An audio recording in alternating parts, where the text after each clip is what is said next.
Hey guys, today's guest is Steven Asplund, a larger-than-life heavyweight who just lit up Dana White's Contender Series. He's got no filter, he wears his heart on his sleeve, and he went from overweight his entire life to fighting and bulldozing his way to the top.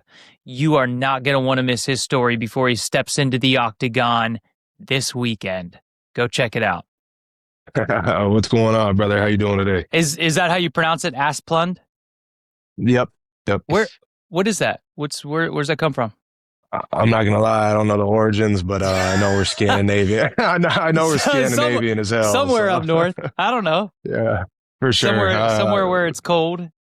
We're like 60% Scandinavian, so I'm pretty confident it's either there or Norway or something like Yeah. So I don't know my geography too well. I don't think most Americans do.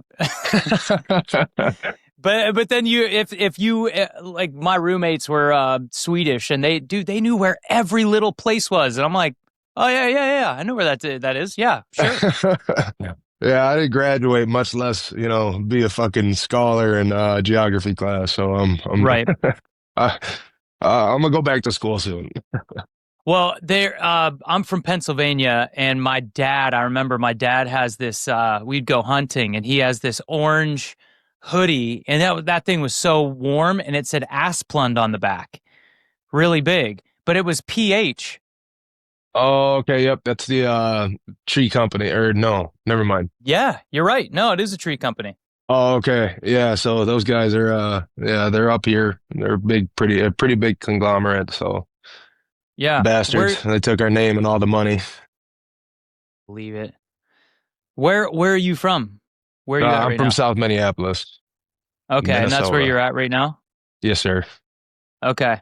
So, look, there is like nothing, at least I couldn't find it, nothing about you on the internet. So, obviously, when I saw you on Contender Series, and I'm sure everybody else was like, who the fuck is this guy? This guy is like larger than life, awesome, says whatever he feels, and I mean, like, how can you not love a guy like that? So I'm gonna ask you, like, where are you from? What was it like growing up? Like, I want to know everything. No, for sure, man. I really appreciate the kind words, for real. It's so surreal, like being in this position right now, just because all of this it started as a pipe dream. Like I remember after my first amateur fight, I was like, I'm not going to be shit. I don't expect anything from this game. I don't expect any love, like much less alone to be in the position that I'm in, But that being said, I grew up in Richfield, Minnesota. I grew up as a big kid. My parents, they made ends meet, man. They worked their ass off to make things happen for us three boys. They gave us everything they didn't have. So, when food was there, it's not like we went hungry or anything. It's pretty evident. All of us were some big motherfuckers, but it was just like, they didn't have much growing up. So they always told us, if you're hungry, go get seconds, go get there, finish until you're full. And that ended up, being a common theme in my life, is go until you're full. And boy, can I go until I'm uncomfortably full. So, yeah, I grew up in Richfield. It was cool. I mean, whatever. I was bullied because I was a fat kid. I had a bunch of friends. But like, I grew up in the inner city, so I was always getting teased by all my boys. Fat ass, fat boy, titties, all that's. That came from my best friends. So I heard that shit from everywhere. That's where it comes from. Your best friends, usually. Yeah. No, and then it kind of branches out, and everybody else takes part. And early on, I remember getting into fist fights pretty early on, like. The first one I can remember, I was in like third or fourth grade. Some kid called me a bitch on the outside of the bus, and I went out and confronted him. And to think about that now as a father and a 27-year-old man, I think that's so crazy that I was that confrontational at that age. And it kind of carried through. That was the first one. And then some dickhead wanted to body box me when I had a broken arm when I was in sixth grade. Punched me in my broken arm. I was like, fuck it. I flinched at him. And I had already been training with my dad for a little bit at this time. So I threw a leg kick and he didn't know what to do. And then I threw another one and he put his arm down and blocked it, broke that kid's arm in half. Wow. So where'd the leg kick come from? Was that from training? Yeah, I mean, that's just like, I watched all these other guys do it. Like my father has always been my hero. He's always been the biggest I don't know, influence in my life for sure. But I also got to see all these other badass fighters like Pat Schilling. He was in the UFC for a little bit. He was actually Max Holloway's debut. Jeremy the Hawk Hamilton. He was a monster. I'm pretty sure he was in Strikeforce for a little bit. Brett Rogers, punk ass. He was in our gym for a while before him and my dad fought. And so I got to see a lot of different styles of fighting. And you know, I like throwing leg kicks. So I was like, fuck it, what's up? Yeah.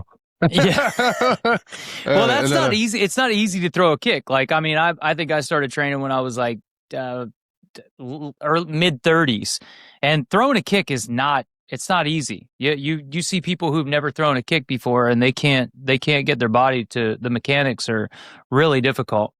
yeah, for So sure. that's something that you picked up from watching. You watched a Well, bunch of I fighters.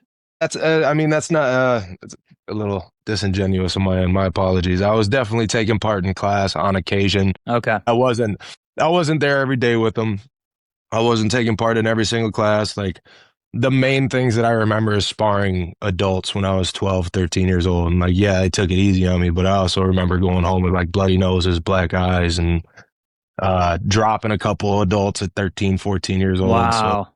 I mean, I was always a fat kid. Like I said, I was a heavyweight by the time I was 12 years old. Well, you're also tall, right? You're a big dude.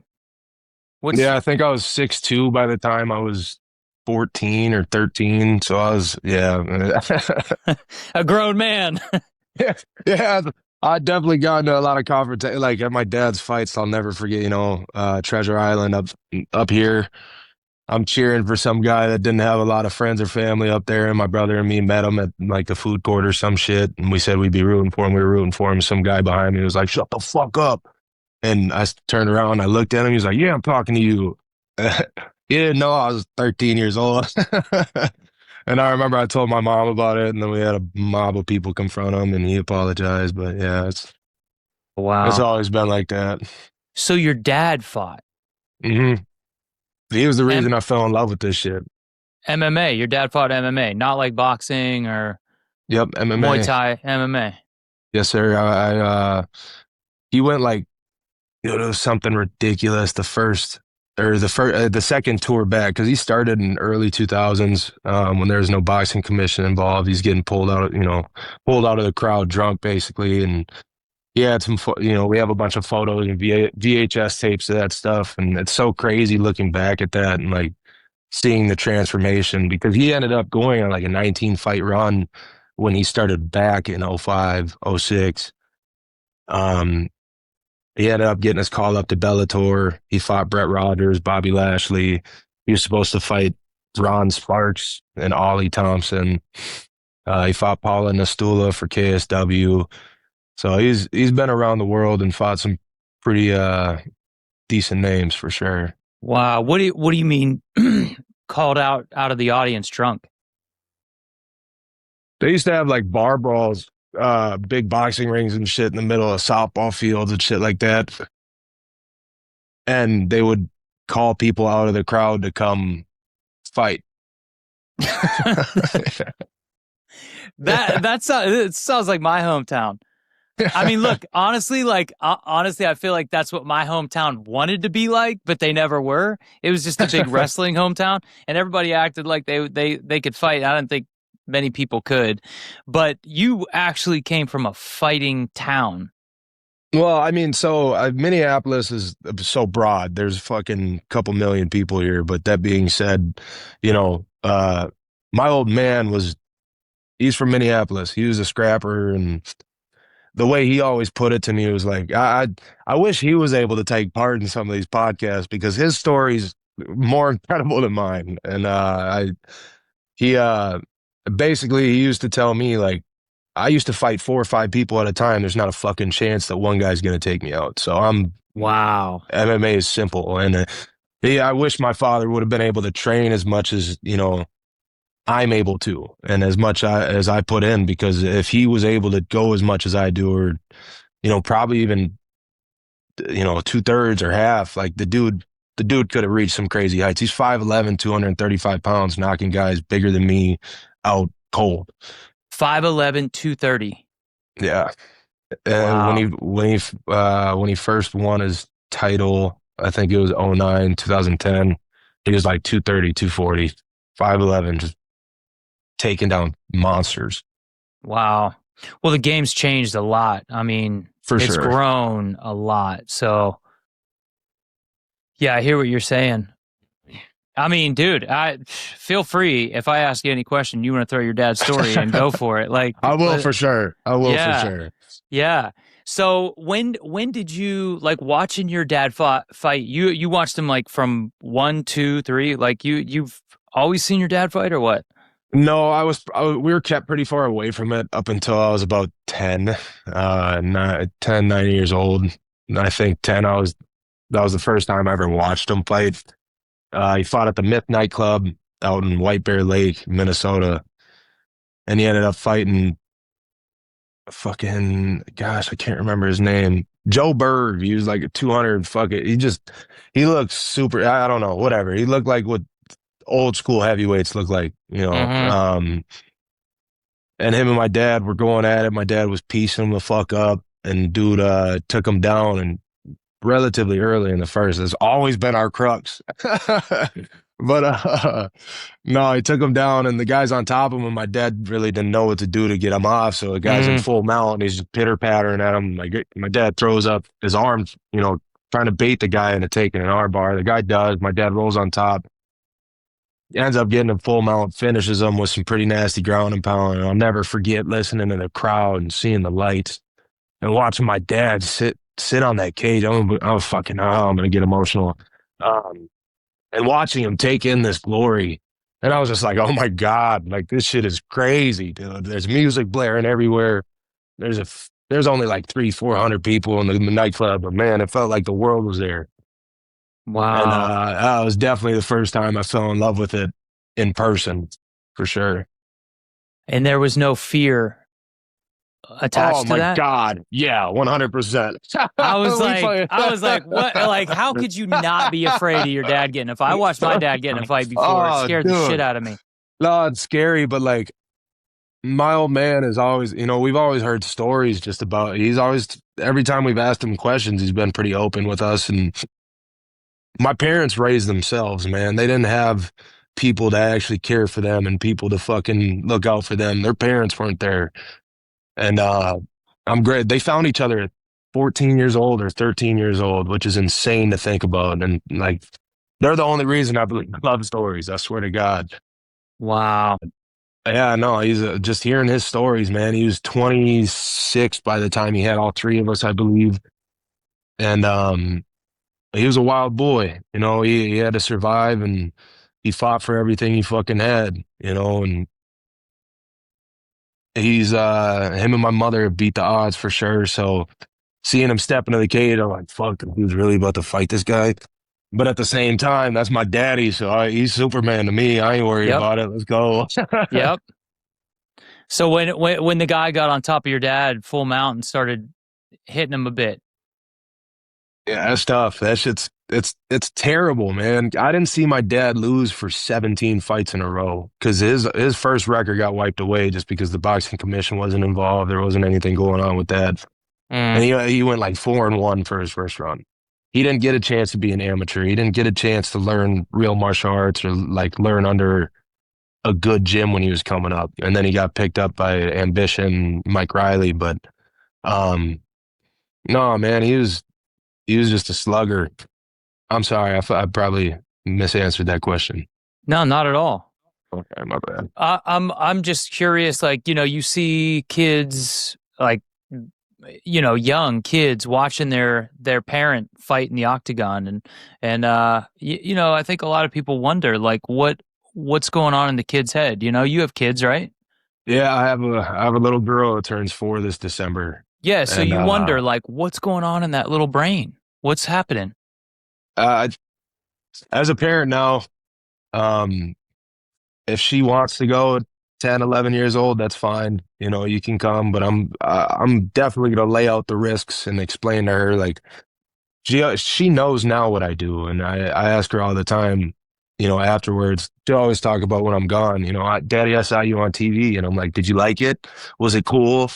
And she's like, Daddy, it's so cool. Like, it's so weird because I tell her all the time, like, I'm not gonna be one of those parents that tells his kid not to fucking hit kids back. I swear to God, if a Yeah. kid puts hands on my kid, baby, lay it on him.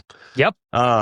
So we've just been every time I come home, I'm like, do you want to watch Daddy's fight? Do you want to see it? And she's always super interested.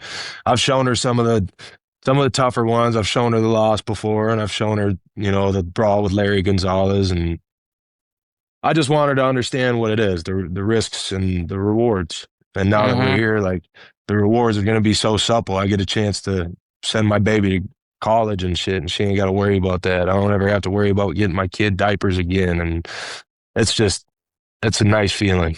Yeah, I'm sure. So as you as a kid, how did you feel when your dad had his first loss? Well, let me go back. Here's the question I was trying to ask. I didn't ask the question directly. What I wanted to know is when the guy was on top of your dad, you as a kid, how did you feel? Did you feel scared? Did you feel like I'm going to get in there and I'm going to kill that guy? Like what? Cause It's definitely like it's terrifying. I mean, watching it happen because it feels like it's inevitable. You feel like there's not a chance that he's going to get up. Especially being like a 10-year-old, 11-year-old kid that doesn't know shit about nothing, let alone martial arts. Yeah, I definitely felt helpless because the guy was definitely hitting my dad in the face. It didn't look like it was doing much impact, but especially rewatching it now. But as a kid, you see that shit and you're just like, Dad, no, you know what I mean? yeah, yeah, yeah. So when he rolled back on top and he started laying it on him, I was like, kick his ass, fucking.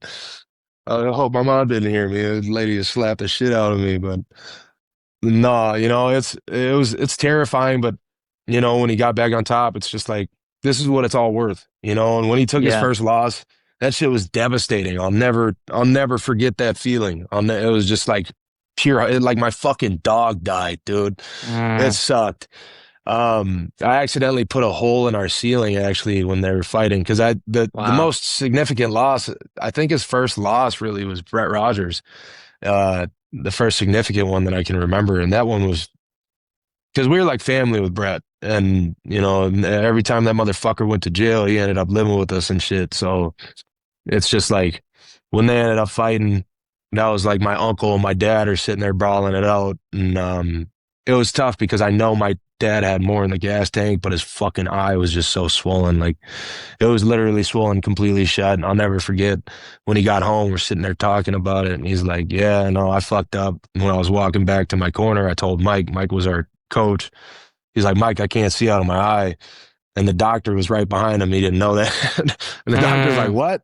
And he turned around. He's like, "No, I could see." And they put the flashlight up. And yeah, so it sucks. But, you live and you learn. And that was kind of the first time I realized, like, okay, there's highs in this game. There's going to be lows too, and not mm-hmm. every single one's going to be a fucking over the moon victory. But, Yeah. you It's a know, good, it's a tough lesson, but it's a good lesson. It's a really good lesson for kids to learn. for sure. I mean, my parents have always had us in sports too since I was growing up. And not like to say back in my day or whatever. I'm 27 years old, but no, they didn't give out participation trophies back then and shit. You know what I Right. mean? Right. So I dealt with loss early, and fuck, I have two brothers, man. My older brother kicked my ass growing up. I was such a crybaby, fucking ratting on him all the time, and I deserved a lot of those ass whoopings. So I I learned pretty quick how to fight back. How old's your brother? How much older than My you is he? older brother is 32. He turns 33 January 1st. And then my little brother is 24. He turns 25 on the 3rd of January. Okay. So, so what was that like with your older brother? Like, what was the reasons he would beat up on you, and I was a how would you take crybaby. that? I was a snitch. But were you, or is that what he No, told you you were? I mean, like, I didn't feel like I was. Dude was definitely a piece of shit when we were kids. That's what I'm saying. Your brother will have you believe in like anything. Hey, You're a man, crybaby. he's a gaslighting motherfucker, but I'm not tripping. That's my big brother. It was, we'd be playing the game. I was definitely a crybaby, that's for sure. My parents don't let me forget it either. And we'd be playing like we'd be playing video games, and I'd be like, "He's not letting me win," and they'd come in and yell at him, and he'd have to let me win. And it's unfortunate now because I'm a fucking geek, and nobody can beat me in games in the family at least. So I'm just like, I'm sorry, I should have let you beat me, but fuck them. Yeah. Well, let's to go back to your dad's first loss. What was it like? Do you remember, like, was it a week that it was tough? Was it, a month? Was it him like trying to get back to fight and have another win? I think it was when he came home because I've never seen my dad like his face battered, battered for lack of a better word. I don't like using Mm. that word, but the bruises and the fucking, oh man, I'm reliving it, you motherfucker. No, I was just kidding. I'll never forget he walked in the door when my mom got him from the airport. She let us stay home from school on Monday so we could hang out with him. Mm. And just seeing his face, man, I was, because the day after is always so much worse than the night Yep. of. And the night of, it was pretty bad. So seeing his face, I was just like, man, I'm gonna stab this motherfucker if I ever see him. But no, we got to have a couple of conversations just as a family, and he was like, it's a part of the game. Like it looks worse than what it is, and being a fighter now, I completely know what that feels like, and having my first loss and just if it looks worse than what it is, the pain's not on the fucking body, man. It's in the heart and soul. So Yeah. I commend my father so much for going through everything that he did in his journey and just his whole career. I'm so grateful I get to share this with him, dude. So shout out to Pops, man. You're I'll my bet that's Superman, huge. always will be. I'll bet that's huge. So, I mean, I could feel that having your dad there at Contender Series. That felt you could feel it. They didn't talk about it, but you could feel it. Uh, it's like we felt like it should have came like sooner for him. He went on like a 17, 18 fight run, and back then it seemed like slim pickings. But it's just like to be here now, to run out, jump into his arms when I got that contract. It's cool. It's really fucking cool. And I love Mm-hmm. being able to share this with him. And I got to ask my daddy if he'd be in my corner for my debut. So this is like a complete vindication story for a little fat 15-year-old kid, man. I mean, that seems like the dream right there. Do you feel like you won that for him? No, I won this shit for everybody out here.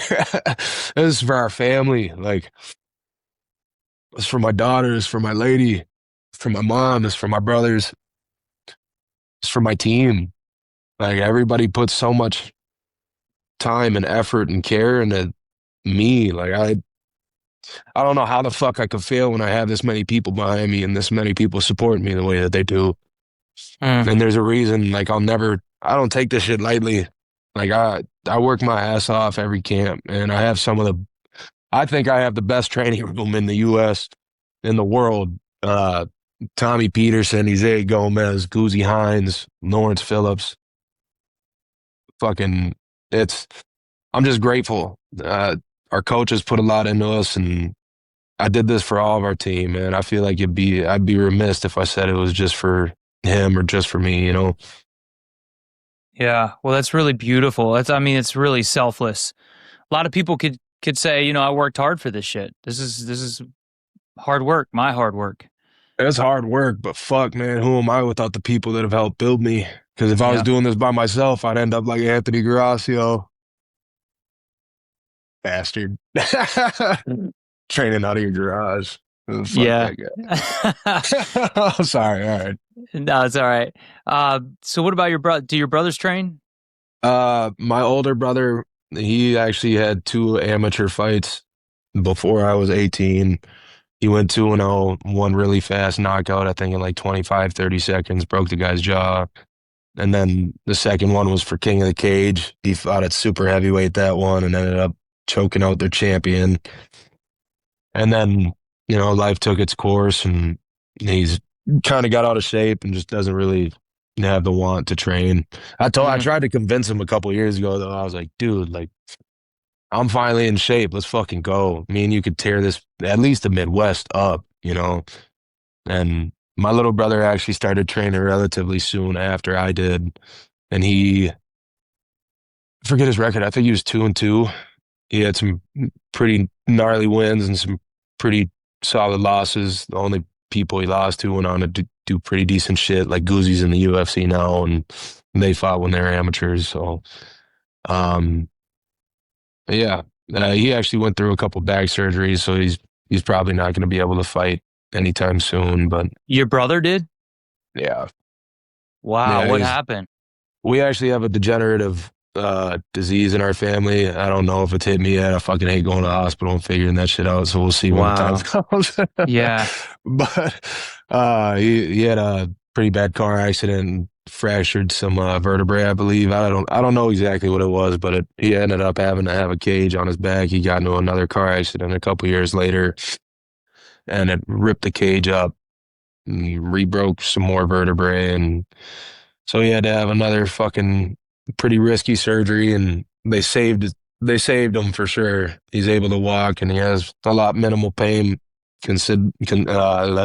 compared to what he did have. So Wow. yeah, it's pretty nuts. That is nuts. Was it like bad weather or what would I honestly, I don't know exactly. We weren't talking at the time. We're on good terms now, but at the time, I didn't. I heard about it, and I was just like, "What the fuck?" I sent him a text and prayed for him, but it was like love him from a distance kind of thing. But mm, I don't think I'll ever go that long without talking to my little brother again. That yeah. definitely opened up my eyes and helped put things into perspective for sure. So If you don't mind me asking, what happened with you and your brother? it's a whole history of bullshit. Just little brothers being little brothers and I get it. fighting. Yeah. Yeah. Yeah, we get off mic, I might tell you more. Okay. Okay. Fair enough. So did you train with your brother? Because I mean, you're a big dude. I'm sure there's like I don't know, but I'm sure there's not many people your size that you can train with. It's tough with the Midwest because there's tons of big bodies everywhere, but so many of these big motherfuckers don't do nothing. So I actually shout out to my manager, Jeremy Bjornberg. He set me up with Tommy Peterson super early in my career. I mean, I think I was a fight and a half. I was like in the middle of camp for my second MMA fight. So I was 4 or 5 fights in, and he set us up. And I got my ass whooped every day for like a year and a half, 2 years. it's it took me a while to adapt to that motherfucker. His wrestling so goddamn good. Yeah. So it was But a challenge. So you just kept going back. Like I gotta beat him. I gotta beat him. I gotta beat him. well, that's been kind of the whole thing of my story. Like the whole kind of background is like, all right, motherfucker, I'll be back. Like I'll see you. Yeah, I'll stop How do you talking right go? now, But but how do you go from crybaby? Like I'm a crybaby. That's what I was. because I am now, brother. I'll always be that crybaby. Nick. I'm such a sensitive guy, man. But Like dude, I, but crybabies like they usually don't have a strong will. So if you get beat, you're just like fuck it, I'm done. uh, I don't. The people around me, the men I've had to look up to, man. I've watched these men battle through some tough adversity. Fuck the women too. My mother and my father, I'm telling you, are like the most strong-willed people I've ever met in my life. Like you think my story's crazy? Their shit's crazier, and I'm not even giving them. I'm not even doing it justice by giving a fraction of what they've went through. Um, but for them to beat all odds and to see them continue to, my mom went back to college when she was like 33 years old to be an RN. And then she got almost done with it and said, fuck it, I can't handle seeing kids in pain. And it's like Mm, to to have to continue to refigure things out and not just refigure things out, but care for 3 kids, 3 growing boys that are starting to become in their teens. And, you have to figure out life. Let's get a house. It's just, I'm so grateful. I've had so many amazing people to look up to and so many amazing people around me that have continued to show me you can't give up. If you give up, there's nothing left at the end of the tunnel and no Yeah, one's that's coming to true. save you. So you got to get the fuck up and go, man. That's true. Joe, Joe Dirt, you got to keep on keeping on, man. There you go. There you go. So yeah, no, I get it, man. Going to become an RN. I mean, that's time, resources, that's everything. She worked Um, her ass off for it.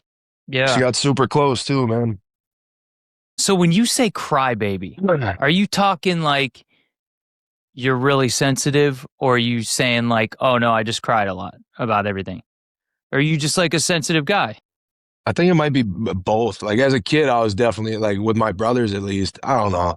I was bullied a lot, man. Like I was made fun of constantly for my size and fat and shit, and I whatever. But What would I you was believe? Would you believe from that? Like what was the message that you received from hearing that? I'm a fat loser. Like that's that's kind of I don't know. I never felt good about myself just because like Mm, it's I get it, I don't look good. I don't like what I see in the mirror, and when everyone around you is calling you fat, and like my parents obviously would never solidify that thought or anything, but good. it's they're my fucking parents. Of course they're not going to say that shit. So it's Hmm. you know they shouldn't, right? A good parent's not gonna, but Well, it's no, I'm saying I would argue that more people should be like that. You know what I mean? Like people who care to the about you, front people end. who love you. Yeah. Yeah. Yeah, no, What and they won't let you believe that. I wasn't super fat. Like, I didn't get to incredibly obese until the time I was like 15, 16. That's kind of when everything started to slow down because I wasn't showing up to football practice as much and I was still doing really well on the field. So it was just like, I had to give my coach the old Allen Iverson speech, like, bro, we're talking about practice, man. Like, what am I doing in the game? So they didn't like that. I was benched. But, you So know, when did you realize that you were putting on weight and why? What was late. the caveat? Late. I didn't realize until I was like a year out of high school because they held my diploma over I believe an elective credit or two. And I was just like, fuck this, man. Like I went back to school for a month and a half.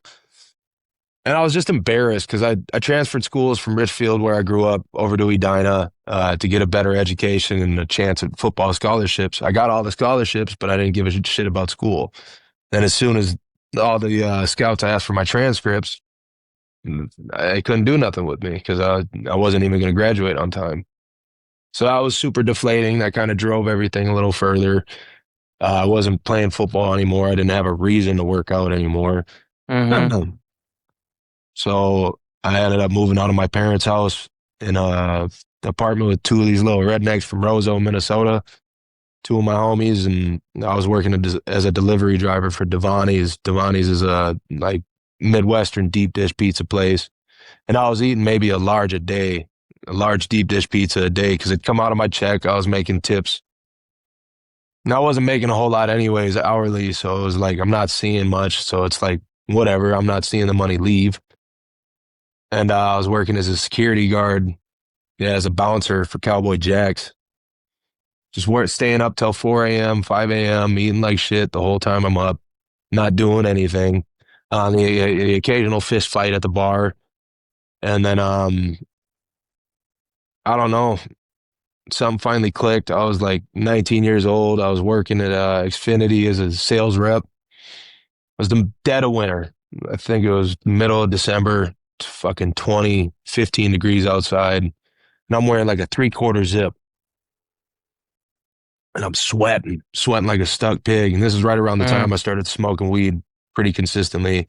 And I attribute weed a lot to my weight loss. If it wasn't for weed, there's a good chance that I'd still be a fat guy. But Mm. I was getting these super intense anxiety attacks. And I just got off my lunch break. So I'm stoned to the bone. And I'm looking out this window watching this blizzard go by and I'm sweating. I'm just like, is anybody else hot, man? My boy Kev looks at me and he's like, nah, bro, it's just you. So I go to the bathroom and I look in the mirror and I lift up my shirt and I'm like, ick, dude. I'm like, fuck. I take a photo and I was like, today's the day we change. And I didn't change that day, Wow. but we got it done there. Yeah.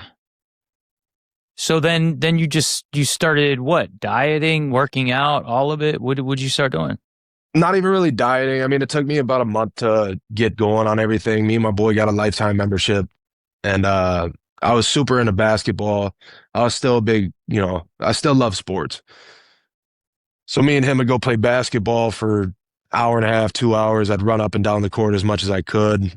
And then I'd go down to the weight room and I'd lift weights until I couldn't. I did a lot of burnouts, 50, 40, 30, 20, 10, and I did that for every exercise.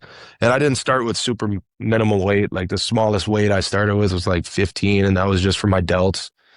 And I did that at least 4 times a week, just fucking looking in the mirror every day, like we hate ourselves, let's go, and that's the tough thing about everything is a lot of people ask, like, how did it make you feel? It's like, dude, this isn't a happy story. You know what I'm saying? Like, Yeah. you got to get to a point where you're fucking disgusted or you're ready to change. You have to be ready to change because no one can do it for you. And for me, it was just a ton of self-hatred. I'm not happy with what I see. I'm wearing fucking 6X clothes. I'm ordering clothes off of Amazon. The shit still too small. How the fuck does that work? And it was just like, do I want to live past 25? Because I'm going to be honest, I Yeah. didn't think I'd make it past. If I would have stayed on that path, I wouldn't have survived to where I'm at now because I probably would have got up to six something, not doing shit, getting high, drinking all the time and fucking kicking it, acting like life is just a party. And that was Yeah. probably the biggest thing for me is just realizing like you need to self-discipline, like you need to discipline yourself and fucking figure things out. You can't just be a wild card. You can't live life like everything's just going to be all right, man. Like you need challenges in order to grow. And if you're not challenging yourself, you're not evolving. And if you're not evolving, you're complacent. And if you're complacent, you're not doing shit. So, and it's, I don't know, man. I never wanted to look in the mirror and be like, man, I wonder what things could have been. Yeah. I always wanted to look in the mirror, especially when I started fucking like, when I got the chance to sign with LFA, I was like, oh fuck, like no way. This is insane. And it's just been step by step, new goal after new goal. It was a pipe dream to get to the UFC and now we're here. And now I want a top 15 spot. So I'm coming for that top 15 spot. When we get there, I plan on getting a top 10 spot and then onward, Yeah. We're going to make this shit happen one way or another. And I tell everybody in there, you're going to have to fucking kill me, homie, because I'm not going out there, I'm not going out without a fight. So I hope you're willing to die because I am. Yeah. Well, let's go back because I know it's a dark place. It's like from a dark spot, you were able to shed a lot of weight, right? But I think a lot of people are there, and I think it's really important to talk about what got you there in the first place. What was the thing that kept making you whatever eat more? I don't know. What was it? Were you eating like a pizza and then it became two? Like what did it look like and why? What were you Bro, feeling bad while you were eating, or what was that? I'm a glutton, right? Like everyone loves the taste of food, but Sure. like I said, I was always told to eat till I'm full. And then when I got out on my own, I was like, well, fuck, I got money now. I can afford what I want. Like, who gives a fuck if I'm full? I'm gonna get a little bit of this and a little bit of that. And I was a huge gamer, so it's like, I'm just sitting there. I'm not burning any calories. I'm sitting in my fucking chair playing the game, killing 15,000 calories in a night. Easy. You know what I mean? Like I'm clearing fucking a 12-pack of Mountain Dew on a good night, Probably no water, right? Yeah, come on. Who the fuck needs water when you got Taclet fuel, baby? And I was selling weed a little bit at the time too, and I forget when I kind of opened my eyes up to it, but when I looked at the amount of sugar on the sides of the nutritional facts and shit, bro, there's a fucking ounce of sugar in a can? Insane. I don't think most people know how much sugar is in one bottle. Oh, it fucked me up, dude. I'm sitting there weighing out a zip of weed for one of my buddies, and then I'm looking at the can of Coke. I'm like, no, there's 33 grams. Like, what the fuck? There's no way. And I'm putting this in my body not only once, but up to 12 times on a good day. dude, the fuck out of here. I'm good. I'm really grateful I changed that shit. Now I just drink Coke Zero. So you weren't even aware like of what you were putting in your body. It was Hey just man, it's tackling fuel, Nick. It's tackling fuel. Fucking, I just didn't. I think I always heard it's bad for you. You can't sit there and do it. But I'm like, I'm fat as fuck anyways. What's this gonna do? Like, or mm, soda, or yeah. soda. Yeah. But now, you know, leading up, I'm killing a 36 pack from Sam's Club fucking every weekend and just sitting in the dark, nerding out. And don't get me wrong, it's still a big piece of my regimen, but there's limits. You Yeah. know, I'm not sitting there Yeah. eating fucking chocolate the whole time, and I don't know. But yeah, it's I didn't have a reason to go to the gym. Like I didn't have a want to. There was nothing calling me there. I was like, okay, whatever. Was your dad still fighting at that time? Yeah, he fought a couple of times actually up until I think I was 19, 20. What was he concerned? Did he say anything to you about it? Yeah, my parents were definitely so it was funny. Shortly thereafter, I had to move back in with my parents because my fucking roommates were degenerate gamblers behind my back. Mm, But so I ended up moving back in with my parents, and I started seeing these DDP yoga videos. I don't know if you've seen those before. You know who Diamond Dallas Page is? Old yes. WWF guy. Yeah. Fucking Yeah. yeah. Yeah. Yeah. So he actually started a yoga program, set it up for people that had super destroyed backs. And he helped bring a ton of people back to life, basically. And he has a ton of these videos on YouTube and just proof, proof that it works, proof that guys can lose weight at a severely obese point and potentially save their lives. And I remember my mom bought them for her because she's always been into Thai bow and shit like that. Fucking so she got these, and I remember I was on my way to Lifetime after 7, 8 months into me and my buddy having our membership, but I wasn't going all the time. And this was before I ended up hitting that point in Xfinity, like I need to change. But my mom and dad were watching this video of this old army vet that got his back destroyed in a fucking accident. I think it was an IED, and he's walking with a cane or yeah, cane, whatever. And doctors told him that he would never walk unassisted alone again. And it's just to hear that sort of thing is terrifying. And then Yeah. he fast forwards through these months and months of him working on DDP. I think 2 months of working on DDP, he lost 60 pounds. And then he continues on for another year, year and a half. And at the end of the video, it shows him sprinting through the park. And it's just like, wow, this is motivational shit like that. Seeing that was just like, wow, that this is actually possible, especially seeing Did somebody you that's see so that? much older. Yeah. Did you see that before your brother's accident? Yeah, my little brother had his accident in the last like 2, 3 years. That's interesting that you brought up your brother's accident and then you just brought up this old video of DDP and talking Damn, about that's actually back. a good point. I should talk to Yeah. I should point that kid in the direction of that. That'd probably help him a lot. Thank you for Yeah. that. I'm Yeah. fucking spacing, man. Get hit Hey, in the I head mean for fun, man. sometimes we need a bird's eye perspective, you know? Sometimes that helps out. Yeah, that's interesting. So then did you start doing whatever it said on that video or what? Nah, well, fucking house was too small for my big ass to be doing that shit. And fucking, I spread up too high. I'm hitting my head. So, um, no, I kept going to Lifetime, and I was just like, I'm gonna stay consistent. I'm gonna work my ass off towards something. I just wanted to lose weight. I wanted to feel good about myself. My friends were 19, 20 years old. I get to see all my homies going to college and partying it up, and they look great in all these photos, man. And I've never been able to see my neck, let alone fucking if I have a jawline or not. Hmm. So me and my boy just kept going, and he was someone that kept me honest. Shout out to my boy Kevin Wilson, man. I love you to death, bro. Thank you for helping me.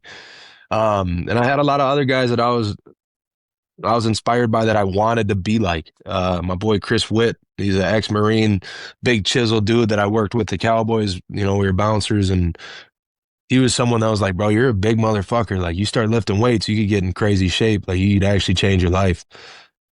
And we just kept going, man, just kept going. And I'll never forget the biggest change for me was when bought, I think it was a 2X shirt and it was kind of loose on me. I was like, what the fuck? Like, Wow. Hanes is making extra big 2Xs now? Like, this doesn't make sense. Haynes messed up. Yeah, right. Yeah. It wasn't me. Yeah, no. So it's just like little things popping up and kind of showing me like, this is possible, man. We can keep doing it. And then COVID hit and I ended up getting back up to like 360, 370. So yeah, it's been a battle. I was in a really shitty place there, getting my ass kicked by the person I was with. And that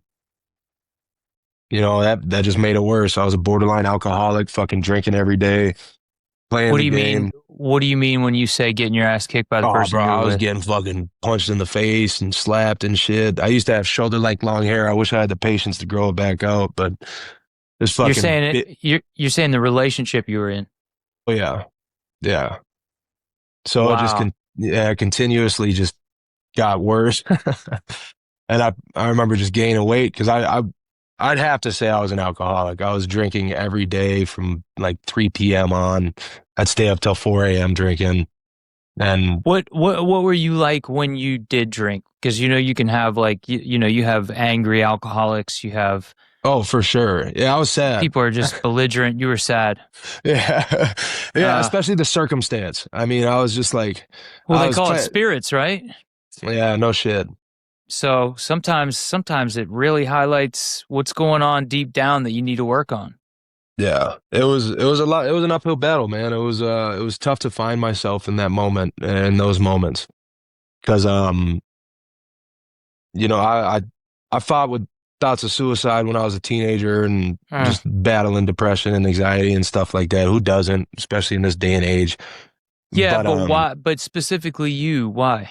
Why? What was I was just unhappy, and unhappy with like your body or unhappy with? everything. Just like I felt like I was supposed to be more. I grew up. My parents always called me their retirement plan. I was a big fucking kid growing up, bro. Like tall. I was just as tall as some adults by the time I was 10 years old, 11 years old. And I was 220 pounds in fifth grade. So we're playing Wow. against the local kids and stuff. But I'm 5'11", 6 foot. So it's not like I was a fucking terribly fat looking kid. I was just a monster. And I don't get me wrong, I was fat. It's continued on. But I heard it from parents all the time. Like, I'll never forget, I was riding my bike to a football game one Saturday. Dude, fuck this dude and his dad. Mitch, if you ever see this, you and your dad are busters. No, you'll agree with me, Nick. Hold up. I swear to God. Hey, it's Saturday morning. It's fucking 8 a.m. I'm riding my little fat ass to the football game. My parents are getting ready, getting my little brother up and stuff. And I'm riding to the game. And this dude's a coach for the black team. It was black and gold. We were the gold team. And he pulls up next to me. Mitch is in the passenger seat. He's like, "Hey, Steven, we're frying up hot dogs. We're grilling up hot dogs after the game. You want one or 12?" Ah! And he pulls off. And I was like, "Oh, I can't wait to tell my dad about this shit. You're fucked." Dude, and Oh this guy man. was old. He was like 47 years old, 48 years old. My parents have always been young. Like my parents have always been younger than everybody else. So my parents are also a little chaotic. Growing up with what they've had to deal with, they're super protective. So I'm at the game, I'm warming up and shit, and I tell my coach about it. My coach looks at me and he's like, "You can't tell your dad." And I say, "Coach, you're fucking crazy if you think I ain't telling my dad. Like, I'm not playing if I ain't telling my dad." And he was like, "All right, fine, tell him." So my dad gets there and I tell my dad about it. And it's just like I've dealt with it, whatever. I'm going off on a tangent, but I've heard this No, I shit want to from hear it. everybody. Now you got me into the story now. I mean, we all Uh, have people in our past that did stupid shit that were like, "Why'd you say that?" or "Why'd you do that?" man, I got a fucking boatload of these stories. So what'd your dad do? Well, he waited until the game was over, so that was commendable. At least that showed some growth and maturity. But we were shaking hands, and my dad was an assistant coach, and he shakes the dude's hand, and he pulls him in. He's like, "I swear to fucking God, if you ever say something to my son like that again, I will break your fucking jaw." And he smiles at him. He's like, "Have a good day, coach. Good game." And he walks away. And I was like, "Oh, Dad, you're such a gangster. Like, I love you so much." Yep. I mean, Man, isn't that what every kid wants? fuck Like yeah. I swear you to want to God, you know how many feel. loser ass dads I seen growing up, like letting their fucking kids get punked on or like just not standing up for the people in their lives. That's something that I will always be able to say is I've stood up for women getting hands put on them. I've Mm-hmm. stood up for fucking dudes getting jumped. Like I'll never let that shit happen in my sight. Like I hate Mm-hmm. that stuff, man. It's Yep. despicable. Yeah. Yeah. Injustice or people just being mean to be mean, man. I remember I was in high school, bell rang and everybody's leaving school. You know, it's like this huge herd of kids leaving school. And there's a little tiny little kid just walking with all these books. And somebody comes up and throws his books on the ground and his papers go everywhere. And I fucking grabbed that kid by the neck and I said, pick it up. And the little kid started picking up his own papers. I was like, no. And he's like, I'm like, no, no, no, you're not picking it up. He is. Yeah, fuck that. I'm with you. I hate that shit. I hate when I people hate do. bullies, bro. Yeah, hate them. No, I don't. I've always been like that. I got excuse me, I'm sorry, I was super classy. I got suspended like my junior year, senior year. Some little dickhead Eddie Dinah's Poindexter and some little nerdy kid, and the kid's not fighting back. He keeps fucking pushing his head and shit. And I walked up and I swept him. I was like, "Do that shit to me, homie. What's up? Like, I fucking dare you." The only 16-year-old walking around high school with tattoos and shit. Wow. Wow. I mean, I can only imagine you're five, what would you say, 5'11" by the time you were 10 or something? Yeah, 11, 10, 11 years old. Jeez. Yeah. So so what'd you start doing to for diet? Like what it did you start like Intermittent fasting. yep, That's it. Yeah, I that's mean, I'm it? not gonna lie. I still ate like a fat pig. I'm not, Okay. I still like McDonald's and shit, but I cut out certain shit. Like I stopped eating the French fries. And when I went, I'd get like the crispy chicken sandwiches, but I'd take out the buns and I'd just eat the lettuce, tomato, and the chicken. And if I was gonna eat any sort of fast food, I'd make sure that I earned it. Like I'd go burn an extra 100, 200 calories and make sure that Mm, my body's not going to feel like complete shit. mm-hmm. So Um, what you're taking out the bun and the because you're taking out the carbs, fries yeah, and bun? yeah. Okay. I So think carbs are like the main thing people hold on to. yeah, for sure. And then once you I mean, look, man, I've been lucky because I grew up with the most sensitive stomach, so anything I eat just affects me. So I think it started when I was 30 when I really started feeling it. So then I cut out like red meat, then I cut out everyone was talking about gluten. So I was like, let me try cutting it out. Dude, I went from not remembering anything. I couldn't even hold a thought. I would cut people off all the time. My wife still yells at me for cutting people off, but it's like like old habits, right? But I'd cut people off because I'm like, I'm going to lose this thought. And if I lose this thought, it's going to be gone. But it was all from gluten. I couldn't, I don't know. It just messed me up, man. I had like gut issues and I'd have to like lay down midday for 30 minutes. So I'm all gonna this have to stuff try that. affects me. I'm gonna have to try to get away from gluten sometime because I've all I've heard is negative shit. Well, So I'm saying like my whole list of cutting things out, like the didn't help. last thing that I did was no, it helped big time. The last thing I No, cut I'm out saying is I list just by went, list. yeah, yeah, Right. yeah. Okay. But I just went predominantly keto just Oh, recently, word. like cut out all grains. And dude, I'm telling you, I lost 10 pounds in 5 days.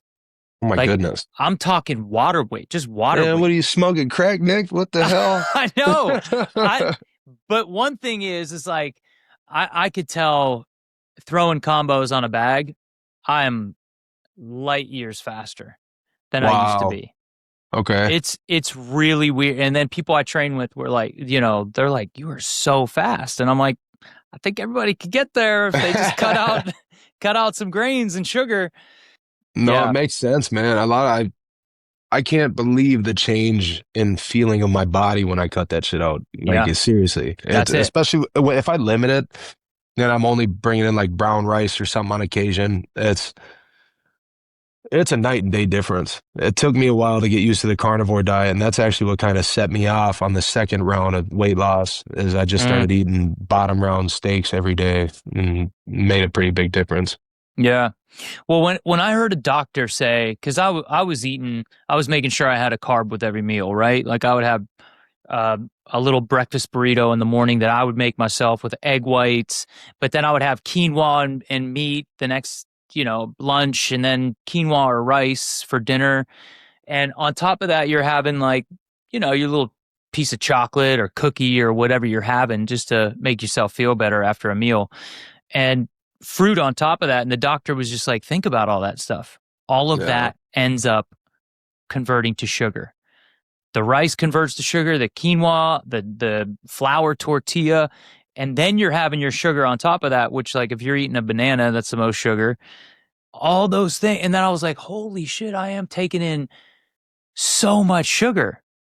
So then if I just cut it all out, then I can have a cookie or whatever, or Yeah. some chocolate.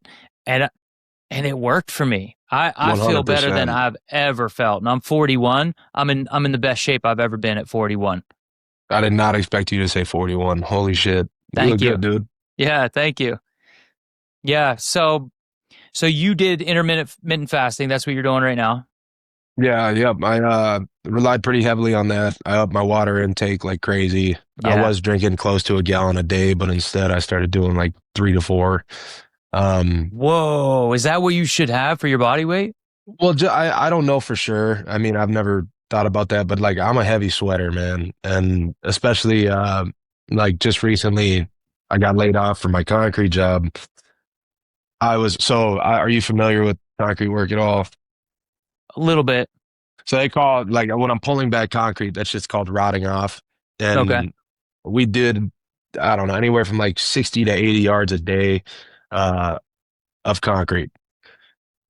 I would have to rot off anywhere from 50 to 70 of those yards a day for the last 5, 6 months. And just that alone has been such an immense workout. Uh, yeah, so in the summer especially, like I sweat so much. I end up having to drink 2 to 3 gallons just at work in the Yeah, eight that hours makes I'm sense. there. Yeah. So you're still working concrete, or were? Yep. Yeah, after this fight, I'll probably take another week or two off and then get back into another outfit that's still going throughout the winter. After what fight? This upcoming one in December You have a fight coming up December. December what? 13th. December 13th. Yes, And sir. and look, I want to make sure everybody knows, cuz like I said, I guarantee you gained a shit ton of fans, and then hopefully from this, when this drops, like you'll have even more, cuz you know, I really people, appreciate it, man. yeah, people love to hear your story. And like Well, I thank you said, for the man, platform. Seriously. of course. Of course. Thank you for being here and being honest and open about everything. Um, One thing I wanted to ask is, do you fear, like, obviously UFC, man, there's tons of injuries. Do you ever fear that there might be an injury and you may gain the weight back? No, I think I have kind of the template for myself. You know, if hypothetically something bad does happen and I do end up putting on some LBs, I'll be all right. You know, I lost fucking 275 pounds before. Little 30, 40 ain't gonna hurt me none. You know what I mean? Wow, that's crazy for somebody who's more stable. Like I can't put on a ton of weight, and I can't drop a ton of weight. So I'm like usually staying right in that level. So to hear like you can gain or drop 40, that's Well, crazy. hypothetically, I don't ever want to. No, Right? but the fact that you dropped, how much did you drop? What was the highest amount of weight that you dropped? So I call it 525 just because the highest documented at a doctor was 497.8. And that I didn't go to a doctor for a year and a half. And all I was doing for that year and a half was eating, drinking, smoking, playing video games, and Wait, the go back. occasional What was the fight. highest? What was the highest weight that you were at? 525 is what I say, because there's no chance I didn't gain at least 20 pounds throughout the year. I mean, it could Wow. have been higher, but I was just so afraid to step on a scale. I'll never forget when I got to 450. That was like after 2 months, not 2 months, a month and a half of working out, and I was dropping weight pretty fucking quick. I was losing about 15 pounds a week.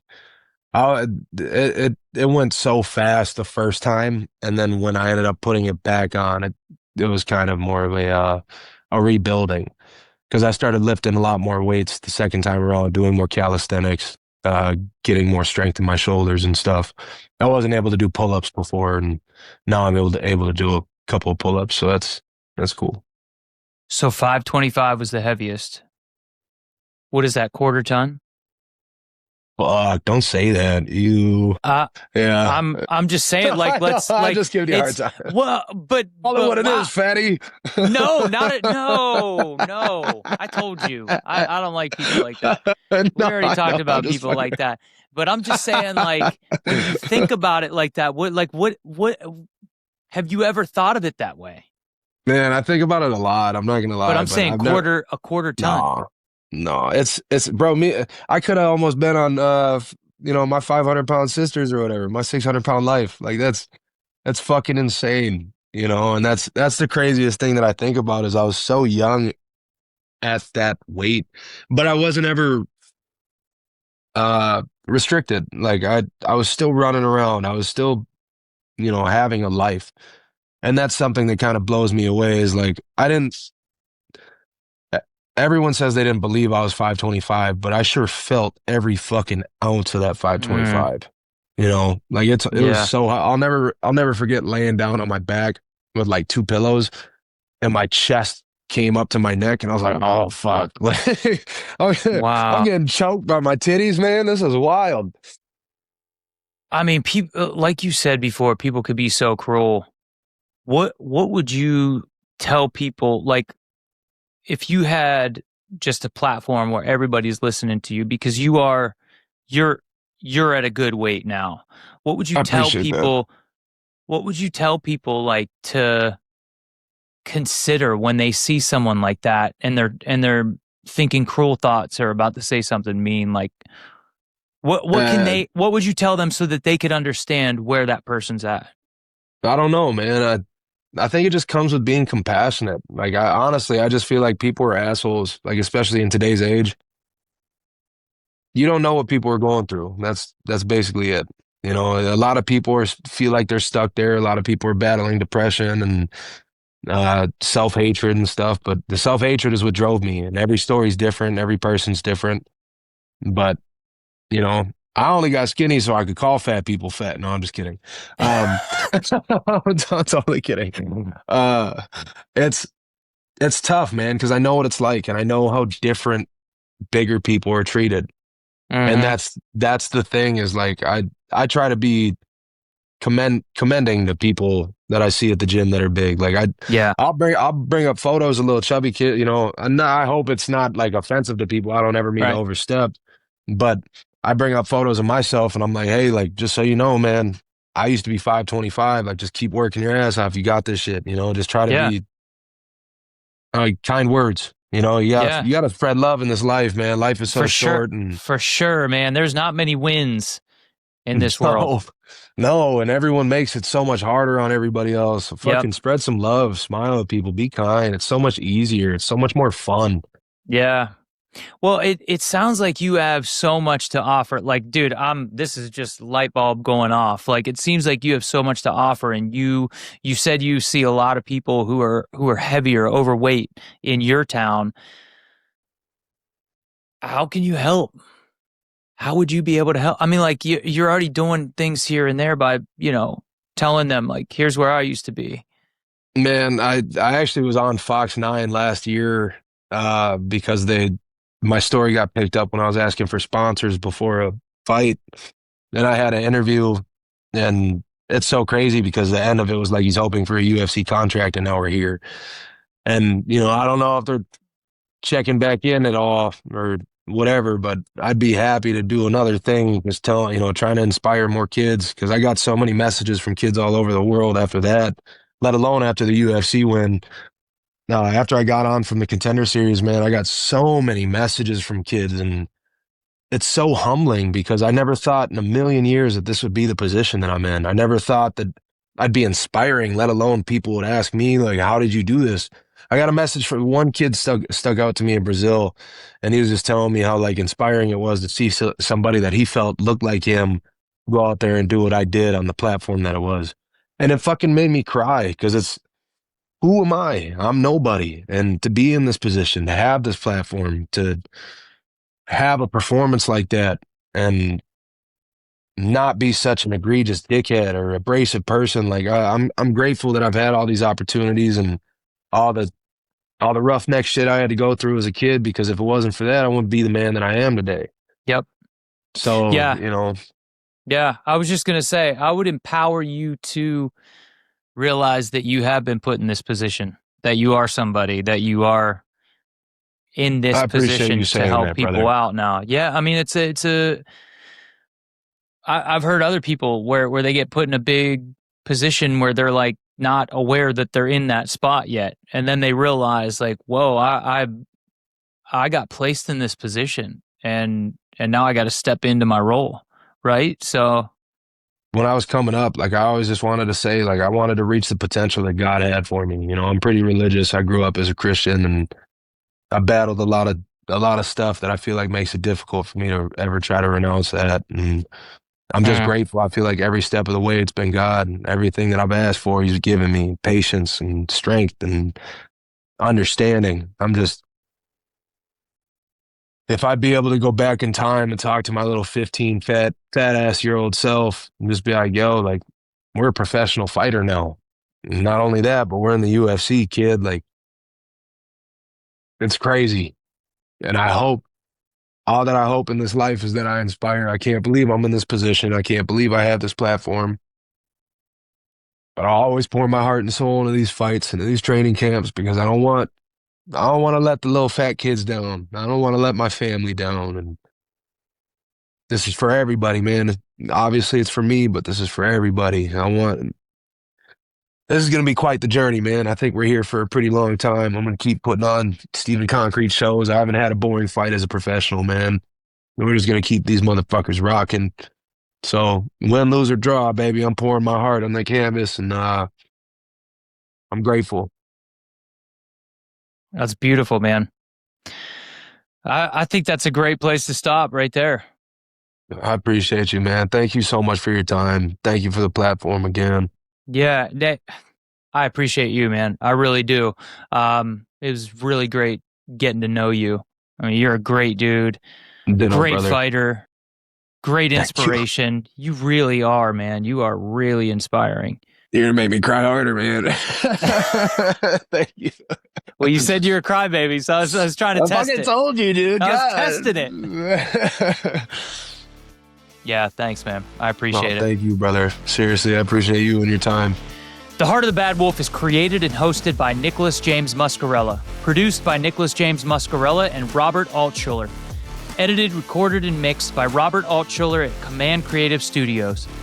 Music by Alex Grohl.